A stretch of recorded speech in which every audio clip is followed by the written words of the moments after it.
Boa tarde, amadas inteligências da Escola de Campeões, aprendendo a aprender.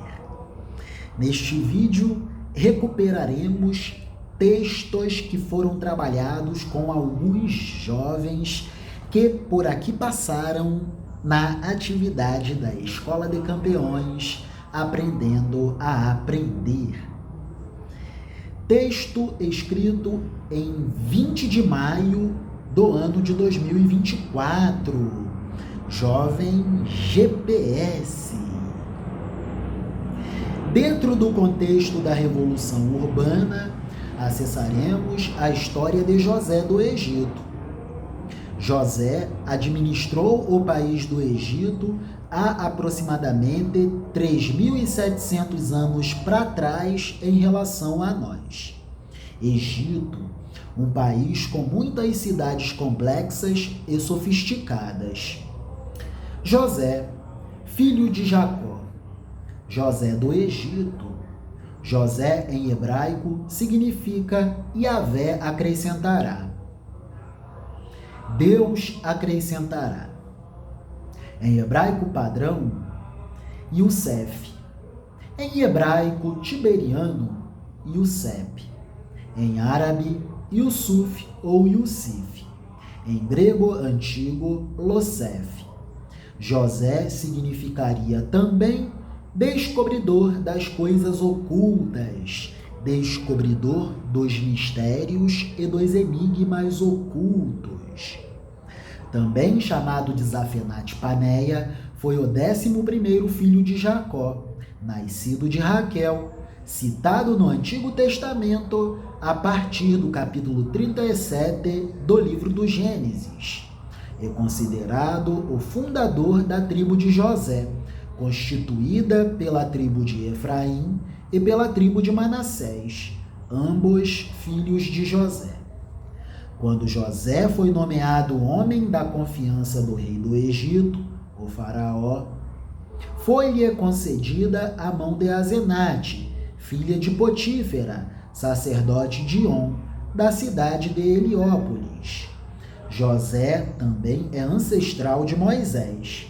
José, o filho preferido de Jacó, apesar de não ser o primogênito, mas em sendo o primeiro filho de Jacó com Raquel, a mulher que Jacó mais amou, José, este jovem muito amado e querido, nunca escondeu o seu pendor e a sua inclinação para a liderança, a partir da sua dedicação para o trabalho.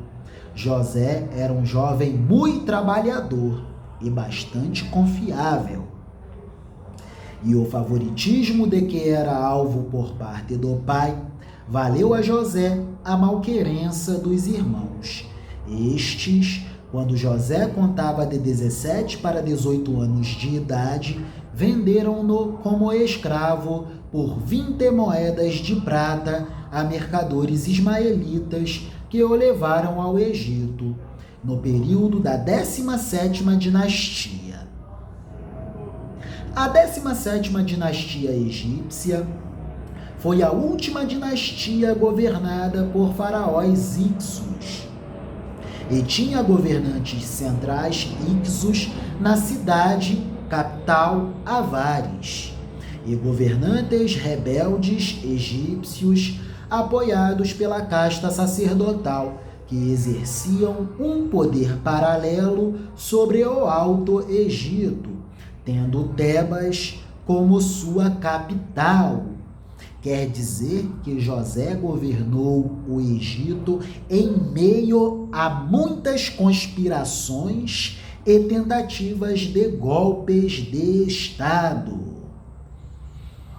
Popularmente, José ficou conhecido como José do Egito. Tal designação se dá por conta do modo como Deus o exaltou entre os egípcios. José nasceu em Padã-Arã, 6 anos antes de Jacó retornar a Canaã. Nessa época, o patriarca Jacó tinha cerca de 90 anos de idade. O período histórico mais provável em que José viveu talvez seja a era dos faraós Hicsos, entre 1720 e 1570 anos antes de Cristo, há cerca de 3.700 anos para trás em relação a nós. No Egito, José foi vendido pelos midianitas a Potifar, que era oficial ministro do rei do Egito, o faraó. Na casa de Potifar, José rapidamente se inteirou dos seus encargos de serviços e, por isso, José foi rapidamente promovido. José se encarregou de seus serviços de modo tão rápido que o senhor Potifar promoveu José a administrador gestor de todo o seu patrimônio. Na cidade, o patrimônio da cidade e o patrimônio do campo. Patrimônio do senhor Potifar. A partir daí, a esposa de Potifar começou a se interessar por José e tentou seduzi-lo por várias vezes. Porém, José era temente a Deus e ao senhor Potifar. Ao ser rejeitada, em sua última e desesperada tentativa de seduzir José, a mulher de Potifar conseguiu ficar com a roupa de José nas mãos. Então, ela aproveitou-se disso para manejar a ferramenta da mentira contra José. Eis então a denúncia acusativa contra o jovem José, tentativa de assédio sexual contra a mulher de um oficial ministro do faraó. Eis a leitura do capítulo 39 do livro do Gênesis. José na casa de Potifar.